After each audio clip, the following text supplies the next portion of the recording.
Who was Mephibosheth in the Bible? A story of overcoming and hope. Mephibosheth is one of the most interesting characters in the Bible, whose life was marked by challenges, twists and turns, and above all, grace. Imagine this. You are born into an important family, with a bright future ahead of you. But a sudden tragedy turns everything upside down. That is exactly what happened to Mephibosheth. He was the son of Jonathan, David's best friend, and the grandson of King Saul, the first king of Israel. Therefore, Mephibosheth was, in fact, a prince, with a right to the throne of Israel, if Saul's line continued. But Mephibosheth's story is not one of an easy life, full of luxuries. When he was still very young, his father Jonathan and his grandfather, King Saul, died in a battle against the Philistines. News of their deaths quickly reached the palace, and Mephibosheth's nurse, desperate to save the boy's life and prevent him from being killed by his enemies, fled in haste. However, during the escape, the nurse dropped Mephibosheth, which resulted in a serious accident that left him crippled for the rest of his life. Mephibosheth, who should have been a prince, now lived as a man unable to move, far from the luxury and protection of a palace. He was taken to a distant land called Lodabar, an isolated and forgotten place, where he spent years without any kind of power or recognition. He became a man who, despite his royal lineage, lived in complete obscurity, marked by his physical limitations and the loss of everything he had. The world seemed to have forgotten him, but God still had a plan for him. Mephibosheth's turnaround, the king's table. Years passed, and David, now king of Israel, never forgot the deep friendship he had with Jonathan, Mephibosheth's father. Even after the deaths of Jonathan and Saul, David felt a debt of gratitude and loyalty to his friend's family. One day, David asked his servants if there were any survivors of Saul's house to whom he could show mercy in honor of Jonathan. It was then that Ziba, a servant of Saul, revealed that Mephibosheth was still alive, living in Lodabar. Moved by compassion and the covenant he had made with Jonathan, David sent for Mephibosheth to come before him. Imagine Mephibosheth's fear and insecurity when he was summoned by the king. He was now an ordinary man, without power, wealth, or status. But when he came before David, he was in for a huge surprise. The king received him with respect and dignity, and in a gesture of great generosity, offered him a place at the royal table, as if he were one of the king's sons. Mephibosheth, who did not feel worthy, even doubted what was happening and declared himself a dead dog in a gesture of humility and distrust. However, David assured him that he would not only live, but would also receive all his family's property back and would live in honor as part of the king's household. This gesture by David was an act of pure grace, something that Mephibosheth could never have imagined. In the blink of an eye, he went from being a forgotten and poor man to a prince again, entitled to sit at the king's table and enjoy all the privileges of being part of the royal family. The second blow, betrayal and loss, however, Mephibosheth's life, as we know, was still not free of hardships. At a time of political crisis, when David was facing a revolt, Mephibosheth was betrayed and unjustly accused. During David's flight for his life, Saul's servant Ziba lied to the king, saying that Mephibosheth had allied himself with Absalom, the rebel who wanted to take the throne of Israel. When David returned, he discovered Ziba's deceit, but Mephibosheth, despite having been wronged, remained humble and calm, without complaining, showing the character of someone who knew that, in the end, God is the one who judges. Even with everything that happened, David decided to divide Saul's land between Ziba and Mephibosheth, giving him only half of what was rightfully his. Mephibosheth, however, did not care about what he lost. He was more interested in being loyal to David than in possessing wealth. He declared that he was happy that David had returned alive, and if the king felt that he did not deserve the land, then he could take it, since he had already regained what he needed most: David's favor and mercy. The dual inheritance of Mephibosheth.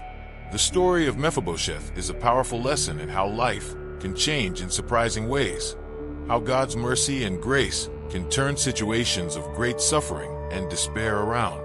Over the course of his life, he went from being a prince to a fallen and forgotten man, to an honored guest at the royal table. and finally to a man who lost everything again, but remained faithful and humble, even in the midst of adversity. The story of Mephibosheth teaches us that no matter how difficult our situation, God has the power to transform our lives. He can take someone who seemed lost and give them a new chance. Most importantly, the story of Mephibosheth is a reminder that despite our failures and limitations, God sees us with a view of mercy and grace, and is always ready to lift us up when we fall. Thus, Mephibosheth is not only a symbol of someone who overcame poverty and pain, but also of someone who, despite losses and betrayals, never lost faith in the goodness and justice of God. The meaning of the name Mephibosheth. What does it really mean? The name Mephibosheth has a very interesting meaning, but it also generates some confusion because interpretations can vary depending on how it is understood. Let's explain this in a very simple and clear way. Mephibosheth in the Bible is the name of a man with a story of overcoming. But what does his name really mean? In some ancient versions of the Bible, his name appears in a different way, as Merib-Baal or Memphibaal. And these versions give us some clues as to what it could mean, with possible translations such as hero of Baal. Baal is an advocate, opponent of Baal, or even the one who tears Baal apart. Sounds like a strong name, right? Now, what is this Baal? Baal was the name of a god worshipped by the peoples neighboring Israel, especially the Canaanites. So, when you hear the name Baal, you think of a deity that people at that time believed had power over nature, such as rain, storms, and harvests. It was a name closely related to pagan cults, that is, the worship of these gods. But as we know, the people of Israel had a different view of gods and beliefs. To show that Mephibosheth had nothing to do with these gods, the Jewish scribes, the people who wrote the Bible, changed part of the name. Instead of keeping the Baal part, which referred to this deity, they replaced it with Bashet, which means shame. This changed the meaning of the name to something much more positive, saying, the one who dispels shame, or from the mouth of shame. It is as if Mephibosheth's name was a way of showing that, even though he had a name associated with wrong worship, he would be someone who brought honor and helped to remove shame from his family and his lineage, instead of something negative or associated with idolatry.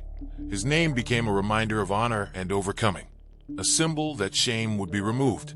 So, the name Mephibosheth tells us much more than just a word or a translation. It carries a story of transformation, showing that, even when something starts with a wrong or negative association, it can change and become a symbol of dignity and restoration. A beautiful lesson that sometimes, even a person's name can reflect a journey of overcoming. A tragic childhood, the story of Mephibosheth. Imagine a child who, at the age of 5, loses his entire family in a single day. That is exactly what happened to Mephibosheth. He was the son of Jonathan, King David's best friend, and the grandson of King Saul, who ruled Israel. One day, when Mephibosheth was just a little boy, a great battle took place. The army of Israel, led by his grandfather Saul and his father Jonathan, was fighting against the Philistines, an enemy people.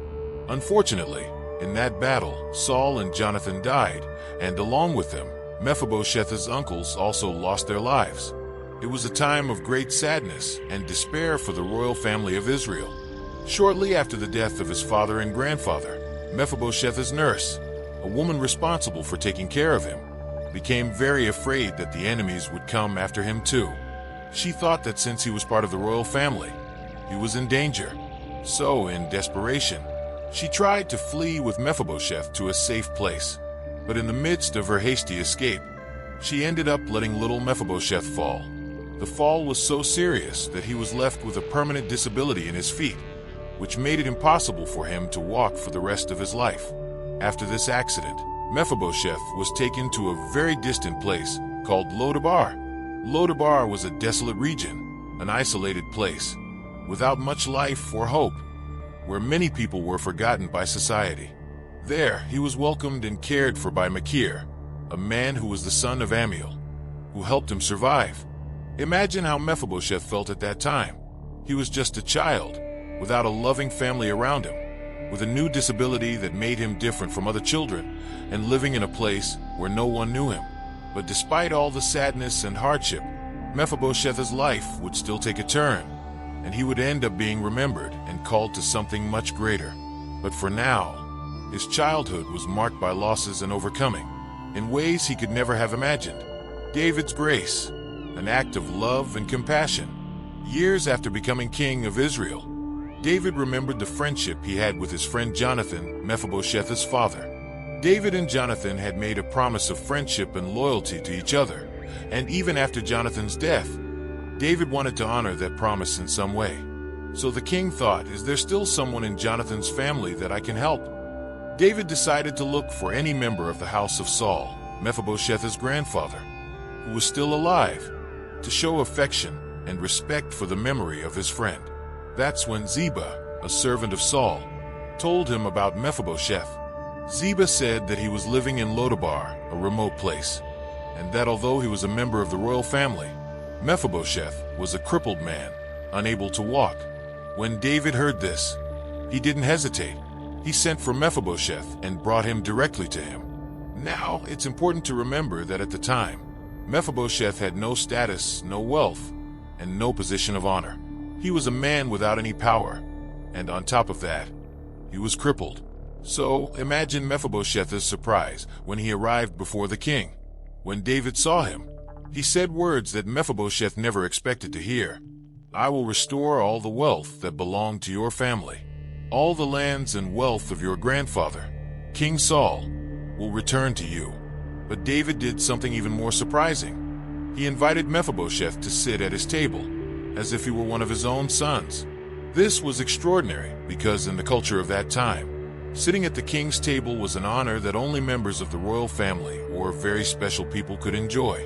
What David did for Mephibosheth was a great act of grace. That is, a gesture of kindness and mercy that was completely unexpected. David not only restored what Mephibosheth had lost, but he also welcomed him with dignity, showing him a love that went beyond what he deserved. This act by David teaches us about how divine grace works. Even when we do not deserve it, God offers us his love and favor. David was a clear example of this grace when he chose to honor Mephibosheth, not because of his position or anything he had done, but simply because of a promise of friendship. This moment was like a new beginning for Mephibosheth, who suddenly went from being a hopeless and worthless man to someone who now had a place at the king's side. When Mephibosheth realized what David had done for him, he could not hide his surprise and gratitude, and he replied, "Who am I, a dead dog, that the king should do this to me?"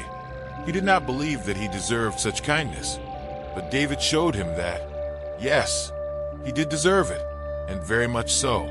This gesture by David teaches us that true grace has nothing to do with what we deserve, but with the love and kindness that someone chooses to offer, even when they have nothing to give in return. An exemplary character, Mephibosheth's loyalty. After all the confusion and injustice Mephibosheth had experienced, he had a chance to see the truth prevail. When David returned to his throne, he heard the story and made a point of hearing Mephibosheth personally. David believed Mephibosheth's version of what had happened, and yet he made an important decision. Since Ziba, Saul's servant, was also involved in the story and had lied, David decided to divide Saul's property between the two of them, Mephibosheth and Ziba. What happened next was truly amazing. Mephibosheth, even though he had the right to keep everything that belonged to him, did something that showed how great his character was. He was not happy or excited to get everything back. In fact, he gave up his inheritance. He said something that touched David's heart deeply. "My greatest joy is to see that the king has returned safely and is well. I do not care about the land or the riches. What really makes me happy is to see the king at peace." Imagine David's reaction when he heard this. Mephibosheth was not interested in riches or material possessions. He was more concerned with the well-being of David, the king to whom he was loyal, than with anything he could rightfully have. This attitude of Mephibosheth was a great example of loyalty and humility, showing that he placed friendship and relationship with David above anything material. Mephibosheth's decision was not just about not wanting the land. It was a true demonstration of character. He knew that the most important thing was the relationship he had with the king, the anointed of the Lord, and he preferred to be in communion with David than to have riches. Mephibosheth's attitude teaches us that sometimes the most valuable things in life are priceless, and that loyalty, friendship, and faith are more important than anything we can possess. Mephibosheth showed David, and all of us, that a person's true worth is not in what they have, but in who they are on the inside. Someone with a pure heart, faithful, and willing to put the needs of others above their own. That's what we call exemplary character. Lessons from the story of Mephibosheth, the true treasure of life. The story of Mephibosheth is truly moving, but it goes far beyond the idea of material prosperity. People often talk about how Mephibosheth received wealth and land back, but what really matters in this story is what it teaches us about character, loyalty, and faith. Mephibosheth had a life full of challenges. He lost his father, grandfather, and other family members in a cruel battle when he was just a child. And as if that weren't enough, he also suffered a fall that left him crippled for the rest of his life.